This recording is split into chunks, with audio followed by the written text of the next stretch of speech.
ગુજરાતના તાલાલા વિસ્તારમાંથી બાંગ્લાદેશી મહિલા મળી આવી છે। ત્યારે આ મહિલા અગાઉ સુરત રહેતી હતી, ત્યારે છેલ્લા 7 દિવસથી તાલાલા વિસ્તારમાં ભિક્ષાવૃત્તિ કરતી હોવાનું પણ સામે આવ્યું છે। ત્યારે પોલીસ દ્વારા આ મહિલાને ડિપોર્ટ કરવાની કાર્યવાહી કરવામાં આવી છે। ત્યારે જિલ્લામાંથી અત્યાર સુધી 2 બાંગ્લાદેશી મહિલાઓ મળી આવી છે। તો તાલાલા વિસ્તારમાંથી બાંગ્લાદેશી મહિલા મળી આવી છે। ત્યારે મહિલા 7 દિવસથી ભિક્ષાવૃત્તિ કરતી હોવાનું પણ જાણવા મળ્યું છે। ત્યારે અત્યાર સુધી 2 બાંગ્લાદેશી મહિલાઓ અહીંથી મળી આવી છે। ત્યારે તાલાલા વિસ્તારમાંથી બાંગ્લાદેશી મહિલા મળી આવી છે, જે 7 દિવસથી ભિક્ષાવૃત્તિ અહીં કરી રહી હતી।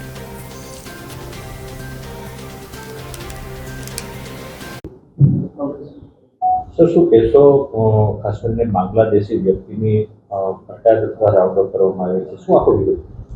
સમગ્ર જિલ્લામાં છેલ્લા ઘણા સમયથી જે બાંગ્લાદેશી વિદેશી નાગરિકો ઇલીગલી મળી આવે એના માટેની drive SOG, local police station, LCB બધા ચલાવી રહ્યા હતા।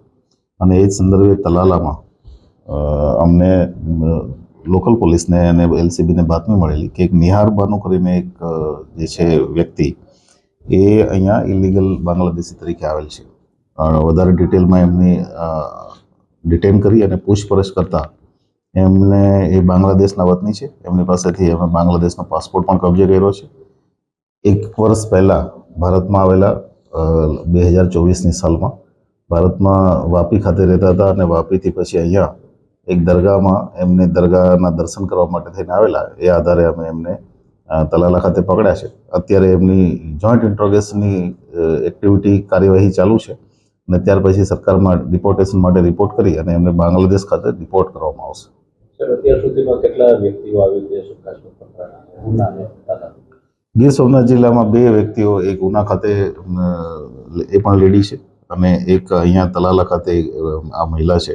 આ 2 વ્યક્તિઓને એમાં જે ઉના ખાતે પકડાયેલ છે એની તમામ જોઈન્ટ ઇન્ટ્રોગેશન, ડિપોર્ટેશનની રિપોર્ટ બધું જ થઈ ગયું છે। સરકારમાંથી આદેશ આવે એટલે એને ડિપોર્ટ કરવામાં આવશે અને સાથે સાથે એ જ વિધિ તલાલામાં કરવામાં આવશે। એ છેલ્લા 7 દિવસથી અહીંયા હતા અને એ ભિક્ષાવૃત્તિનું કામ કરે છે અને દરગાહમાં દર્શન કરવા માટે થઈ અને અહીંયા તલાલા ખાતે આવેલા।